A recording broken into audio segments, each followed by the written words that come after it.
There's a lot of drama in AI right now around open source. Of course, Elon Musk has filed a lawsuit against OpenAI claiming that they're not, true to their mission by creating open source tools. Instead, they're being for profit, right? So there's this whole drama back and forth going. And in all of this, a huge new announcement has come. Elon Musk, he recently just tweeted and said, this week, XAI will open source Grok. So Grok is OpenAI's, it's Elon's XAI's response to ChatGPT. It's essentially a ChatGPT that if you pay $16 a month for X Premium, right, or whatever, it's kind of like if you want to get your blue check mark on Instagram, you got to pay them $20 a month. I think it's $16 on X to get that blue check mark. But if you get it, you also get access to Grok, which is their open source now, or which is their ChatGPT competitor. Now, this isn't it's kind of like a V1, to be honest. I pay for it. I get it. But I usually still am using ChatGPT for most tasks. It's not really something that I'm using a ton. But of course, it's their V1. This is their GPT 3.5. I haven't even seen it, them talking about benchmarks on this thing. It's kind of just a tool. I think they literally spun it up in 3 months. But it's very interesting. Open sourcing this, I think, has some big implications for businesses and all sorts of things. What's your take on this, Jamie? Yeah, I mean, I think all these businesses are starting to realize that open source really is the way to go with AI, because it's going to be able to just make it better overall, having input from different people using it for different things, and just having it be accessible to anyone, similar to Wikipedia we've mentioned in the past. And so, it's kind of a race to who can make the best product. And by making it open source, I think you're going to overall just have a better product in the end. Obviously, I understand there's security concerns and misuse concerns, but I think as we continue to grow and develop these AI systems, that'll just be kind of a natural thing that we have to deal with anyway. So what do you think, Jaden? Yeah, okay, so I wanted to get into some of the drama behind this because I think this is really interesting. We have the billionaires of X, all the big tech guys are all arguing about if this is a good thing or a bad thing. And actually, these arguments have been started at the beginning of the month. We had Mark Andreessen, who of course owns A16Z, one of the number one venture capital firms, accusing Vinod Khosla, who owns Khosla Ventures, which is another one of the number one firms. He said, Vinod is lobbying to ban open source. And then Vinod responded and said, would you open source the Manhattan Project, right? That's the nuclear project that the U.S. did during World War II. He said, this one is more serious for national security. We're in a tech economic war with China and AI that is a must win. This is exactly what patriotism is all about, not slogans. Okay, so, Vinod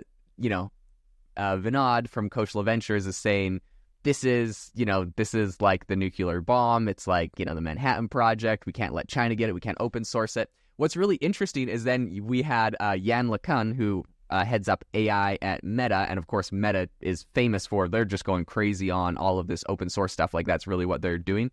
And he said, whatever war you think we are in, Vinod, will inevitably lose if we ban or merely hinder open source AI platforms. Then someone else called him out and said, your investment was built on 20 years of open source R&D and AI, and only now are you saying it's a matter of national security and patriotism to build a regulatory moat and lock out domestic competition. Respectively, this decelerationism is a tragedy for all Americans. It's pretty funny. Someone else said, this is so wrong-headed. AI is not nuclear fusion, it's fusion. Anyways, what do you take on this? This is obviously something a lot of people are really up in arms about, and it's a big controversy. What are your thoughts? Yeah, I mean, so I think, a lot of it more so than a security concern. I think it's at this point, people are upset about, if something becomes open source, then the data becomes free essentially. And I think people are maybe upset. They had, business models that included selling data and buying data, and now they can't do that. And so it's kind of, to me, that would be the upsetting part as a tech company who, plan to, make all these algorithms and buy and sell data. So that's, I guess, my first reaction. Second reaction would just be that, I don't know, I think this data and the whole security of our society, I think, goes a lot deeper than anyone really even knows. And I think China already has a lot of the data that they could get already. You know, I don't know. What do you think? Yeah. So I think you bring up a really good point there. First off, Elon open sourcing Grok, I think, it's sort of in line with what he's been doing. He's been open sourcing the discovery algorithms on X, if I'm not mistaken, and some other things. So it's sort of in line with some things he's been doing. He's obviously been calling for OpenAI to be open source. So this is not too shocking. I also feel like why did he announce this now and not sooner? Probably because he's doing this lawsuit against OpenAI, and he'd look like a hypocrite if he didn't open source his AI model when he's calling for them to be. I mean, but then again, that wasn't what he said his company was all about from the beginning. So, I don't know, whatever. He can do whatever he wants. But in any case, as far as is open source good for everyone, I'm in the camp of yes, we need more open source models. We don't want these to be closed source held by a bunch of companies. You obviously have the people on the other side of this argument saying it's too dangerous for the general population to have it. Plus, then China and North Korea and all of our political adversaries or geopolitical adversaries will take it. I think, like you said, Jamie, China already has this technology. They've obviously been building their own AI models. I don't think keeping this, not closed source is gonna keep them away. And in another note, I think we recently this week had someone sentenced to go to prison or at least accused. They worked at Google and were stealing AI secrets, and they were a Chinese national stealing them on behalf of the CCP. So I don't think there's high enough security at these tech firms, to be honest, in any regard to really stop this. And so there's a really interesting tweet I want to get into on this. But before I do that, I want to say, from a business standpoint, and when we're talking about AI hustle here and all these side hustles, what's the benefit for businesses? It's immense. If you can get these open source models, if you're building any sort of tools, you don't have to pay Grok, or you don't have to pay OpenAI, or you don't have to pay Google every single time you use their tool through their API when you want to embed these into your product. So I think that the business benefit is really, really big, and that's why I'm excited about open source. I have software tools, and I pay every single time someone uses them to OpenAI, and I'm excited for the day when I can have really high quality models that we can self-host or whatever, that we don't have to do that. So I think there is a big business benefit as well. Yeah, and I think that this will also help eliminate at least somewhat the problem we had a couple weeks ago with some of the AI image generation models showing bias and things like that. Remember, AI is drawing from information somewhere, and so if it is very limited in the amount of information it's drawing from, it may have bias, where if it's open source, it kind of will hopefully be less biased. But you can see. Yeah, if it's open source, you can just see what the algorithms are. You can see the data sources. You can see everything, and so and then people can go and tweak that themselves. That's the other cool thing about open source, is beyond just you could self-host a model and not have to necessarily pay the company that made it, theoretically. But also you could take it and you could add code and add things yourself. So you can fork it and make your own version of it. So I think that's going to be a really interesting aspect. Okay. I saw a really interesting tweet on this whole conversation. I want to read it. It's a couple paragraphs, but I want to read it, and I want to get your take on this, Jamie, because I think this is really interesting. So this is from Mark Andreessen. Of course, like we mentioned, he's in the current Twitter beef with with Mr. Koshla from Koshla Ventures. This is what he said. He said, "Let's assume for discussion that AI in 2024 is like atomic technology in 1943. That AI should therefore be handled like the Manhattan Project, and that the specific risks is that the Chinese Communist Party gains access to American AI. And let's use OpenAI as an example of an American R&D facility." Okay, we're setting this up. This is going to be interesting, right? I think he's going down the rabbit hole that essentially this was the argument that was just made. He said, "What counterintelligence capabilities does OpenAI have to prevent China from stealing our AI?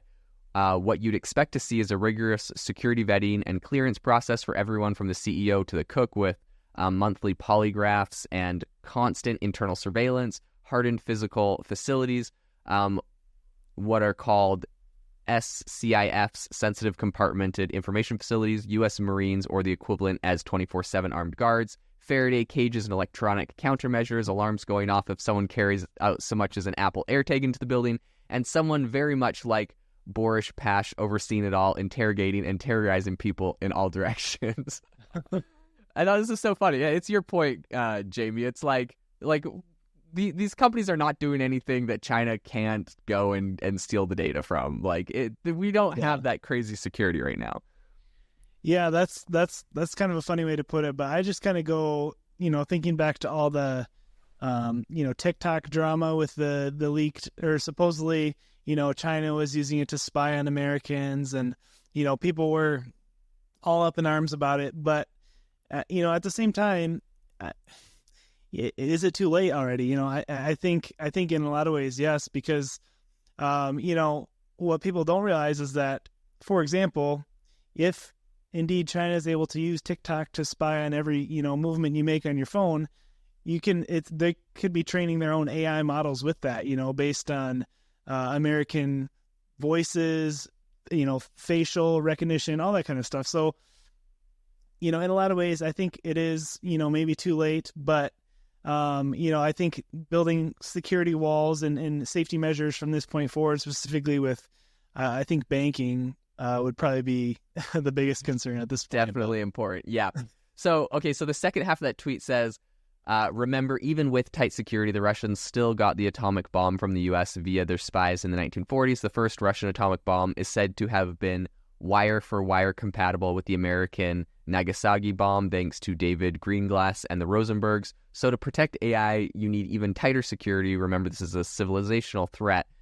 Is this what we see at the OpenAI or any other American lab? No, in fact, what we see is the opposite, the security equivalent of Swiss cheese. Chinese penetration of these labs would be trivially easy using any number of individual espionage methods, such as simply bribing the cleaning crew to stick USB dongles into laptops. My own assumption is that all such American AI labs are fully penetrated by that China is getting nightly downloads of all American AI research and code right now. The conclusion is obvious. OpenAI must be immediately nationalized. Okay, that's an interesting take as well that I also haven't seen. So we have, on the one hand, we have people saying open source it all. On the other hand, we have people saying, no, you can't open source it. China's going to get it. Then other people are saying, well, if you're really worried about that, you have to nationalize it if it's that big of a threat, which I think is kind of funny. Wow. Interesting stuff. Well, I will be closely following all this news, and if you got any value out of this podcast, we really appreciate you reviewing us. That really just means the world to us, and we love keeping you guys up to date on all the latest AI tools and news. Thanks for listening, guys, and we'll see you next time.